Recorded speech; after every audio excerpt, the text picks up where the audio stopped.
दोस्तों, इससे पहले वाली वीडियो में हमने जैन धर्म के बारे में पढ़ा था। आज हम बौद्ध धर्म के बारे में पढ़ते हैं। बौद्ध धर्म जिसके संस्थापक गौतम बुद्ध हैं, जिनको लाइट ऑफ एशिया के नाम से भी जाना जाता है, यानी कि एशिया का ज्योति पुंज, जिनका जन्म 563 ईसा पूर्व लुम्बिनी में हुआ था।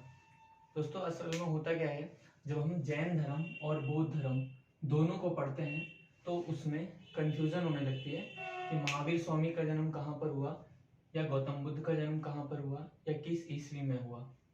तो हमें ध्यान रखना है कि गौतम बुद्ध का जन्म 563 ईसा पूर्व लुम्बिनी में हुआ था।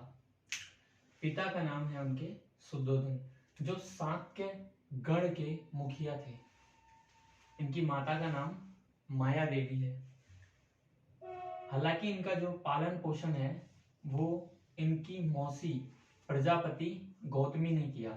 ये CAPF असिस्टेंट कमांडेंट के पेपर में पूछा गया था। इनकी पत्नी का नाम यशोधरा है। इन्होंने गृह त्याग 29 वर्ष की अवस्था में किया था। जैसे आप जब जैन धर्म में महावीर स्वामी की बात करेंगे तो उन्होंने अपना गृह त्याग 30 वर्ष की अवस्था में किया था, और इन्होंने 29 वर्ष की अवस्था में अपना गृह त्याग किया। इसको हम बौद्ध धर्म में महाभिनिष्क्रमण कहते हैं। दोस्तों, जो गौतम बुद्ध थे उनके 2 गुरु थे। प्रथम गुरु अलार कालम, दूसरे गुरु रुद्रक रामपुत्र। जो अलार कलाम है इनके, वो पहले गुरु थे जिन्होंने इनको सांख्य दर्शन की शिक्षा दी थी। और दोस्तों, आप जानते हैं सांख्य दर्शन जो है वो कपिल इन्होंने दिया था। जैसे जब आप न्याय दर्शन की बात करेंगे तो वो न्याय दर्शन जो है वो गौतम ऋषि ने दिया था। जब आप योग दर्शन की बात करेंगे तो वो पतंजलि ने दिया। ऐसे ही जब आप सांख्य दर्शन की बात करेंगे तो वो कपिल मुनि ने दिया था। और सांख्य दर्शन की शिक्षा अलार कलाम ने गौतम बुद्ध को दी थी। इनके दूसरे गुरु थे वो रुद्रक रामपुत्र थे। 6 वर्ष की कठोर तपस्या करने के बाद इनको ज्ञान प्राप्त हुआ था। जो दिन था वो था बैसाख पूर्णिमा का दिन, और नदी थी निरंजना नदी। निरंजना नदी, इसको ही एक फल्गु नदी भी बोला जाता है। फल्गु नदी के किनारे, और कौन से वृक्ष के नीचे? पीपल के वृक्ष के नीचे। जैसे महावीर स्वामी की जब बात की जाएगी तो उन्हें साल वृक्ष के नीचे ज्ञान प्राप्त हुआ था, और जब गौतम बुद्ध की बात की जाएगी तो उन्हें पीपल वृक्ष के नीचे ज्ञान प्राप्त हुआ था। जहां इन्हें ज्ञान प्राप्त हुआ वो बोध गया कहलाया, और ये आजकल बिहार में स्थित है। जहां उन्होंने सबसे पहला उपदेश दिया वो सारनाथ में इन्होंने प्रथम उपदेश दिया, जिसको बौद्ध धर्म में हम लोग धर्म चक्र परिवर्तन के नाम से जानते हैं। जो इन्होंने अपने उपदेश दिए वो पाली भाषा में दिए। जैसे जब आप महावीर स्वामी की बात करेंगे तो, या फिर जैन धर्म में जो भी उपदेश दिए गए हैं वो उन्होंने अपनी प्राकृत भाषा में दिए हैं, और जब हम बौद्ध की बात करेंगे तो वो पाली भाषा में। असल में इसको याद रखना बहुत जरूरी है, क्योंकि हम लोग भूल जाते हैं बार बार कि दोनों, और कंफ्यूजन भी हो जाता है। तो आपको याद रखना है कि प्राकृत भाषा जैन धर्म से जुड़ी हुई है और पाली भाषा बौद्ध धर्म से। जो इन्होंने सबसे ज्यादा उपदेश दिए वो श्रावस्ती में दिए। इनकी मृत्यु जो हुई वो 80 वर्ष की अवस्था में हुई। और आगे थोड़ा पढ़ते हैं इनके बारे में। जो इनके 3 क्वेश्चन आता है कि त्रिपिटक का संबंध किससे है, तो आपको याद रखना है कि बौद्ध धर्म में त्रिपिटक है जिसका संबंध बौद्ध धर्म से है। जैसे पहला विनय पिटक, दूसरा सूत्र पिटक, तीसरा अभिधम पिटक। बौद्ध धर्म में ईश्वर और आत्मा को नहीं माना गया है, जबकि जैन धर्म में ईश्वर को मान्यता नहीं है, आत्मा को मान्यता दी गई है। आत्मा को मान्यता दी गई है। भिक्षुक बौद्ध धर्म में जो भिक्षुक हैं वो बौद्ध धर्म का प्रचार करते हैं, और जो गृहस्थ जीवन बिताते हैं उन्हें हम उपासक के नाम से जानते हैं।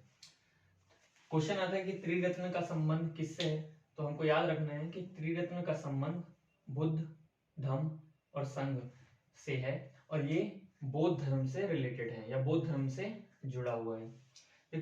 दोस्तों, 4 बौद्ध संगीतियां हुई, यानी कि जो बौद्ध धर्म है उसका प्रचार प्रसार कैसे किया जाए, उसको आगे कैसे बढ़ाया जाए, उसके लिए 4 बौद्ध संगीतियां हुई हैं। जो पहली बौद्ध संगीति हुई है वो 483 ईसा पूर्व में हुई, और ये अजात शत्रु ने कराई थी। और कहां पर हुई थी? ये हुई थी राजगृह में। जो दूसरी हुई वो 383 ईसा पूर्व हुई, और ये कालाशोक ने कराई, और हुई कहां पर? वैशाली में। जो तीसरी बौद्ध संगीति है वो अशोक ने कराई, और हुई कहां पर? पाटलिपुत्र में। ये आपको याद रखना है, क्वेश्चन आता रहता है अशोक वाला, इंपॉर्टेंट है ये आपको याद रखना है। जो चौथी हुई प्रथम शताब्दी में वो कनिष्क ने कराई, और हुई कहां पर? कुंडलवन, कश्मीर में हुई थी ये बहुत इंपॉर्टेंट है, ये आपको याद रखना है हमेशा।